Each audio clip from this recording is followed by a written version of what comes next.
안녕하세요. 위키피규어의 스카이러너입니다.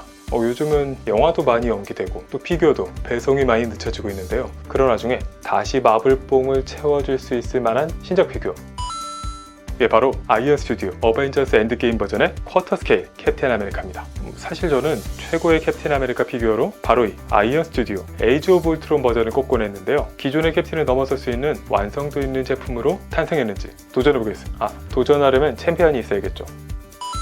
네, 기존의 챔피언인 아이언 스튜디오 에이지 오브 울트론 버전의 캡틴 아메리카 대 캡틴 아메리카 두 제품을 비교 리뷰해보도록 하겠습니다. 자, 그러면 핫토이에 비하면 다소 크지만은 쿼터 스케일 스태츄 치고는 좀 평범한 사이즈죠. 오히려 100만 원이 넘는 가격을 생각하면은 이거밖에 안 돼? 박스 아트는 개인적으로 이렇게 제품 사진을 그냥 활용하는 타입이 가장 성의가 없다고 생각하는데요. 아니 이제 열어서 이거 볼 건데 앞뒤로 전부 진부한 제품 사진뿐인 박스 아트는 좀 아쉽습니다.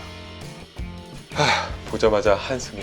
아이언 스튜디오 쿼터 스케일이나 다른 스케일들도 베이스가 좀 허접하다는 거는 익히 알고 있는 사실이지만 이건 그 중에서도 좀 심한 느낌이에요. 인피니티 워 버전의 쿼터 스케일 타노스도 베이스를 약점으로 얘기한 적이 있었는데요. 이게 왜 더 심한 느낌이냐면 돌, 철근, 잔디와 유리까지 다양한 환경 요소들을 갖고 있으면서도 정작 그 질감들은 하나하나 제대로 살리지 못하고 있기 때문입니다. 가장 큰 이유는 바로 해상도라고 할 수 있는데요. 피규어를 얘기하면서 해상도가 무슨 말인가 싶은 분도 있겠지만은 쉽게 생각하면 우리가 이미지나 영상을 볼 때 실제로 존재하는 뭔가를 2차로 새롭게 담은 것들이죠. 피규어도 마찬가지로 특정한 무언가를 재현해 두고 있는 겁니다. 영상을 볼 때 내용이 좋고 안 좋고는 개인차가 있겠지만은 화질은 누구나 구분할 수 있는 것처럼 피규어도 마찬가지인데요. 어떻게 생겼는가는 일단 둘째치고 얼마나 세밀하게 재현하고 있는가를 표현하는 단어로는 해상도만큼 적합한 것이 없을 것 같습니다. 그리고 바로 이 엔드게임 캡틴 쿼터 스케일 피규어의 해상도는 좋게 봐서 360p 정도? 훨씬 작고 훨씬 저렴한 웰타의 소형 스태츄 피규어들과 비교해보겠습니다. 반지의 제왕의 호빗마을, 호빗톨과 비교해보면은 풀의 색감도 그렇고 이렇게 촘촘하게 한결 해상도 자체가 다르다는 느낌이 확 와닿습니다. 이 반지의 제왕 미니 스태츄의 베이스와 비교해봐도 이런 돌의 질감 표현이 굉장히 차이나는 것을 알 수 있습니다. 베이스는 베이스일 뿐이다 라고 하긴 하지만은 이게 또 스태츄는 그렇지 않은 경우도 많거든요. 근데 과연 이게 100만 원을 넘는 피규어의 베이스인가? 고개를 갸우뚱할 수밖에 없죠. 이런 거 보면 가성비는 역시 웰타가 갑이다. 에이지 오브 울트론 버전과 비교를 해봐도 섬세한 베이스 표현 차이가 꽤나 두드러지는데요. 그렇지 않아도 아이언 스튜디오 중에서는 꽤 잘 나온 베이스를 지닌 피규어가 바로 이 에이지 오브 울트론 버전이기도 하죠. 그래서 더 차이나 보이기도 합니다. 숫자로 비교하자면은 엔드게임 버전의 베이스는 세로 해상도 360, 기존 버전은 세로 해상도 720 정도의 HD 해상도라는 느낌이죠. 베이스에 대한 실망을 뒤로한 채 본체로 가보겠습니다. 이 본체가 하나의 통짜 스태츄였던 과거의 에이지 오브 울트론 버전에 비해서 이번 캡틴 아메리카는 부분 파츠를 결합하는 형태로 구성되어 있는데요. 바디라는 본체, 그리고 머리와 양팔을 결합하는 형태입니다. 또 오른팔은 일반 팔과 헬멧을 들고 있는 팔, 그리고 멸리를 들고 있는 팔로 교체를 할 수 있고요. 왼팔은 일반 방패와 깨진 방패 둘로 각각 교체할 수 있게 되어 있습니다. 근데는 디럭스 버전 얘기고 일반 팔은 한 가지 구성. 그런 거 없다. 먼저 가장 스탠다드한 구성 헬멧 헤드와 노멀 방패 DP를 해보죠. 이번 신작 캡틴 피규어를 받으면서 가장 궁금한 점은 역시 헬멧 헤드가 어느 정도 디테일한가였는데요. 기존의 에이지 오브 울트론 버전, 11호 버전까지도 아이언 스튜디오 피규어들이 전부 다 헬멧 헤드의 리얼함이 압권이었기 때문입니다. 그래서 당연히 이번 버전 역시 리얼하게 아니라 눈이 왜 이래? 에이지 오브 울트론 버전과 이렇게 비교해보면 예상외로 굉장히 차이나는 모습입니다. 거의 다른 회사에서 만든 피규어라는 느낌인데요. 이 눈꺼풀 위아래에 기존에 있던 섬세한 표현들, 또 세밀한 페인팅 덕분에 핫토이 이상의 리얼함을 주었던 기존 버전에 비하면 이렇게 흐리멍텅한 눈빛이랑 또 눈꺼풀 표현도 찾아보기 어렵고요. 더 어색하게 만드는 이 아이라인이 쭉 그어져 있습니다. 시선 처리도 역시 좀 묘한데요. 이게 어딜 보는 거지? 그나마 페인팅 미스 같은 건 없지만은 표현력 자체가 워낙 단순해서 예전에 비하면 단연 퇴보했다라고 밖에 볼 수 없는 그런 모습입니다. 이 피부결의 표현도 살아있는 느낌이 들었던 전작에 비하면 밋밋해진 모습이고요. 상처를 입은 이 피해 표현 같은 거는 너무도 어색하죠. 이게 도대체 뭐니? 그나마 좋게 말하자면 스태츄 중에서는 그냥저냥 평타, 사이드쇼의 평균 수준 정도라고 볼 수 있는데요. 전작이 워낙 뛰어났던 게 문제죠. 사실 아이언 스튜디오의 쿼터 스케일 다른 제품들의 헤드를 봐도 뭐 스파이더맨이나 버키, 마크 46 등등을 생각을 해보면은 예전 에이지 오브 울트론 버전이 이질적으로 잘 나온 것이긴 합니다. 뭐 그래도 어쨌든 비교를 해보자면 베이스도 그렇고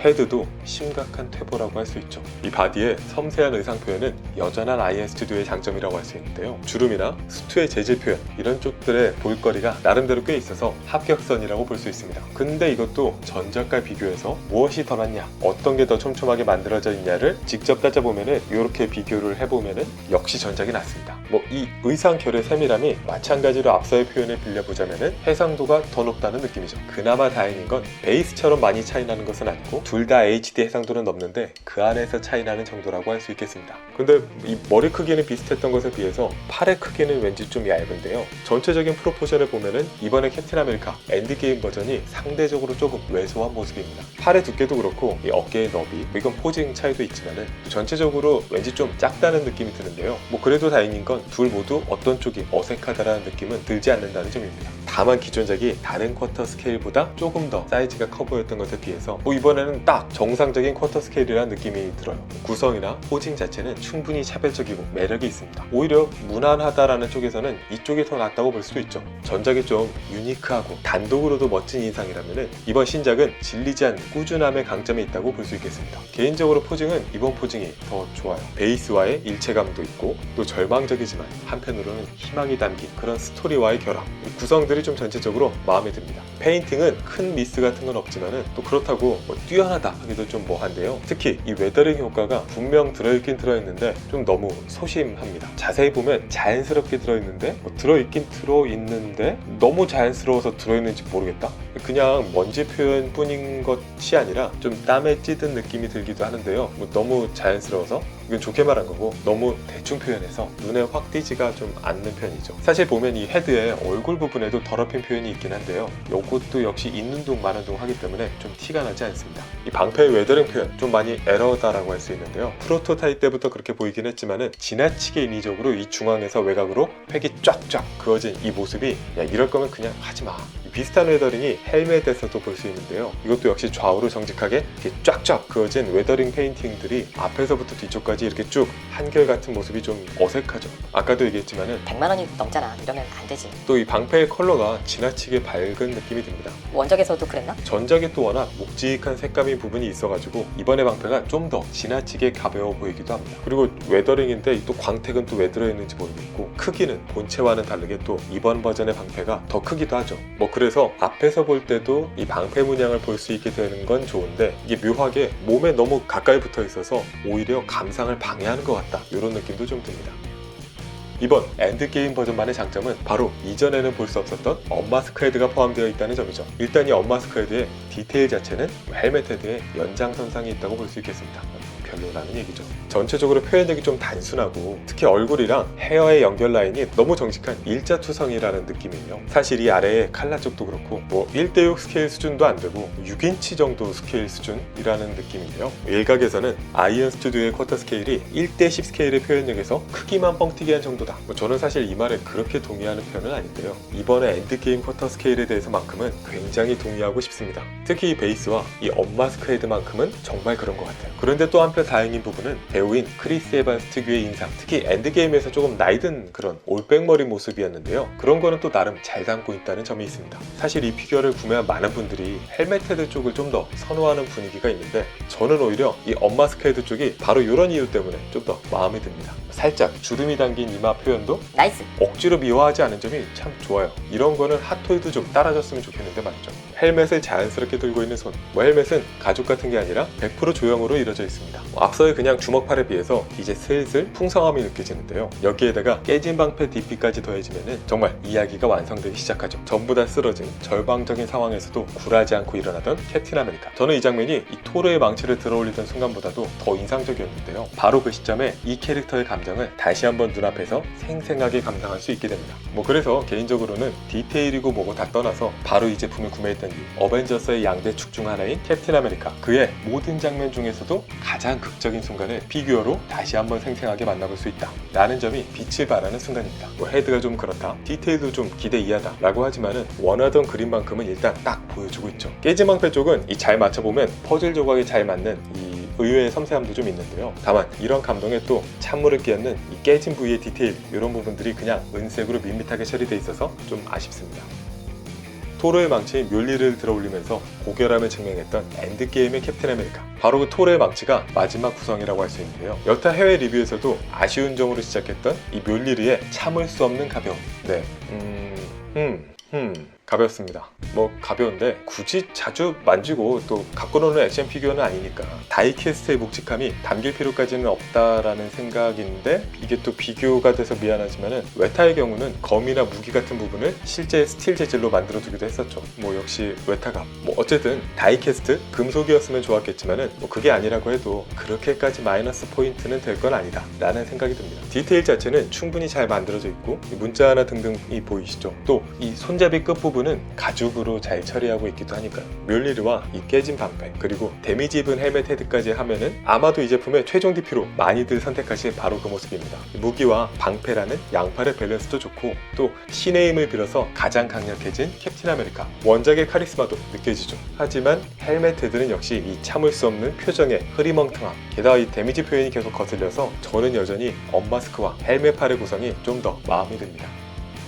본격적인 에이지 오브 울트론 버전과의 비교, 꼿꼿하게 서 있는 모습이라서 높이 자체는 엔드게임 버전이 좀 더 높은데 이렇게 크게 차이나는 편은 아니고요. 또 전체적인 볼륨감은 오히려 에이지 오브 울트론 전작 쪽이 좀 더 좋습니다. 베이스도 좀 더 크고 본체도 좀 더 크거든요. 이 바다와 같이 넓은 어깨를 보면은 알 수 있죠. 다만 아무래도 전시를 하게 되면은 이 옆쪽으로 측면을 향하고 있는 에이지 오브 울트론 버전이 멋진 포즈라는 장점이 있긴 하지만은 꾸준함, 그리고 다른 피규어들과 같이 DP를 했을 때는 엔드게임 버전이 좀 자연스럽고 더 잘 어우러지는 그런 장점이 있다고 볼 수 있겠습니다. 뭐 비유하자면은 단거리 임팩트는 에이지 오브 울트론 버전, 오래가는 장거리 지속성은 엔드게임 버전이 좀 더 좋다라는 느낌이죠. 클로징.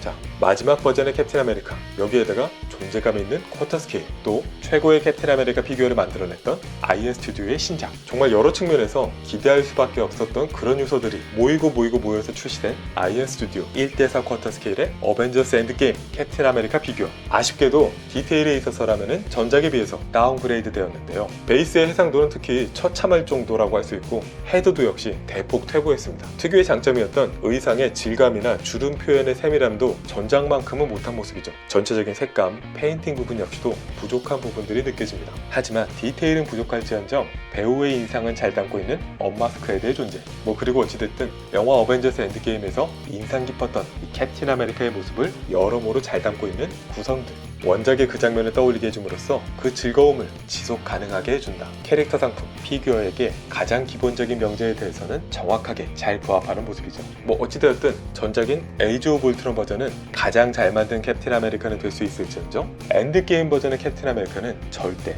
될 수 없으니까요. 이 디테일은 부족하다, 돈값도 못한다, 근데 다 무시하고 어벤져스 엔드게임 캡틴 아메리카, 그 감성을 가장 잘 전해줄 수 있는 피규어는 뭐지? 라고 한다면은 이 제품을 꼽을 수밖에 없겠습니다. 평가는 좀 박하지만 대체제가 없는 핫토이? 아직 출시되진 않았지만은 이 제품만큼은 분명히 되지 않을 거라고 저는 생각합니다.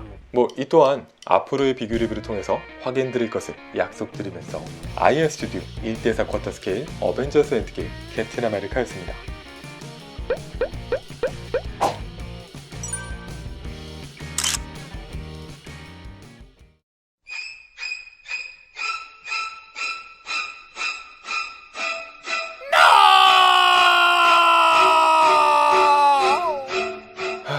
이럴 때마다 스태츄가 싫어. 피규어로 시작하는 월요일 위키 피규어, 다음 주에 다시 뵙겠습니다. 감사합니다.